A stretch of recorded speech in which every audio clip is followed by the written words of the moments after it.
After Kamen Rider Black RX wrapped up airing in late 1989, the franchise as a whole would stop producing completely new TV shows for a while. However, as a new decade came along in the 1990s with the continued successes of Metal Hero and Super Sentai shows, Toei and Ishimori Productions would try to keep revitalizing the franchise through what we now know as a trilogy of standalone movies. Some have called this trilogy the Dark Ages trilogy, some, including Toei themselves, just called this set the late Showa era movies despite them releasing in the Heisei era, but whatever you label these movies as, these are super interesting pieces of Kamen Rider history that all started with Shin Kamen Rider Prologue.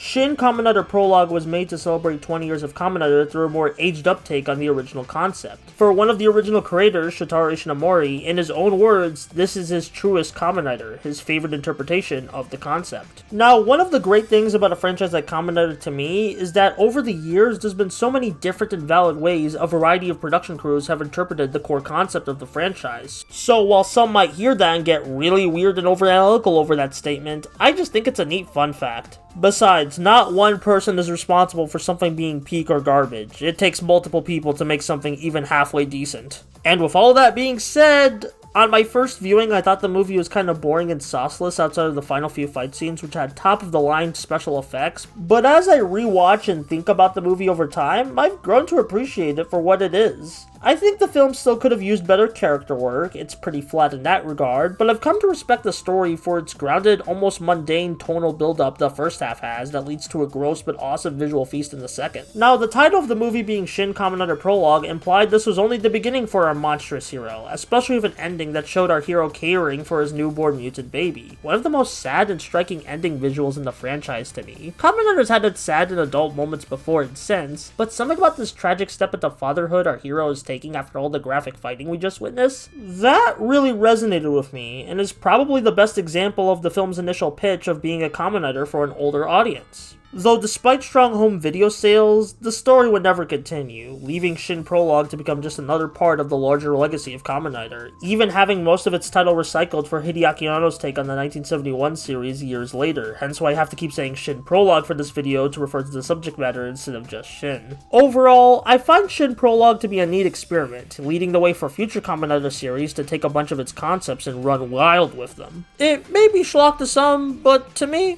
Shin's alright.